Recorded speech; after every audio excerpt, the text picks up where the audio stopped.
Alright, this truck recently got an extra tire pressure monitor sensor for the 5th tire, so you could rotate in 5 tires instead of 4. Got the sensor at CJ Pony Parts, so let's go ahead and see if it works right now. So the procedure for this, hold this down, there. Tire learning active. Let's go ahead and do it right now. Alright, there's a procedure right here while it's in active mode.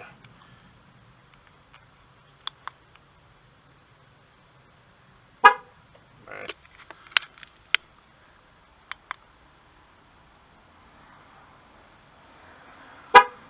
Second.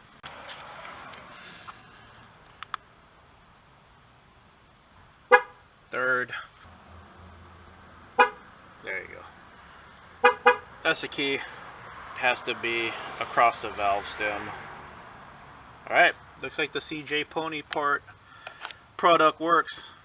$44, and now you could rotate in 5 tires instead of 4.